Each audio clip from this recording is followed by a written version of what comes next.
Hey hi guys, எல்லோரும் எப்படி இருக்கிறீங்க? ஸோ நாங்கள் இன்றைக்கி ஒரு புதிய கதை ஒன்று எடுத்துகிட்டு வந்திருக்கிறோம். இந்த சீரியல் உங்கள் எல்லாருக்கும் பிடிக்கும்னு நினைக்கிறேன். ஸோ ஸ்டார்டிங் எடுத்துருக்கே மோகினியை காட்டுறாங்க. அவங்க சிவபெருமான் நோக்கி தவம் பண்ணிக்கிட்டு இருக்கிறாங்க டான்ஸ் ஆடி. ஸோ அங்கே ஒரு அடிப்பட்ட மான் அதை குணமாக்குறாங்க. ஸோ இவங்கக்கிட்ட இருக்கிறது மருத்துவ குணம், அந்த மாதிரி பவர்ஸுங்க அதையே இது பண்ணி காட்டுறாங்க. ஒரு வில்லியை, இவங்க பேர் தான் மோகினி, கர்மோகினி. இவங்கள வில்லினே கூப்பிடல, இவங்களுக்கு இருக்கிற பவர்ஸை காட்டுறாங்க. இவங்க ஒரு ஆள்கிட்ட போய்ட்டு நீ எல்லாமே ஒரு மாயின்னு சொன்ன சிரிக்கி அந்த ஆள் இவங்களோட பேச்சை கேட்டுருவாங்க.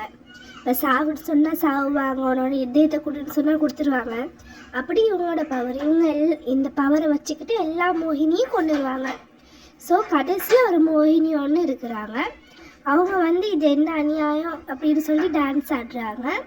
ஸோ அந்த டான்ஸ்லேயே சொல்கிறாங்க, இது என்ன அநியாயம், எங்கள் எல்லாத்தையும் கொள்கிறா, ஏதாவது பண்ணுங்க இதுக்கு அப்படின்னு சொல்லி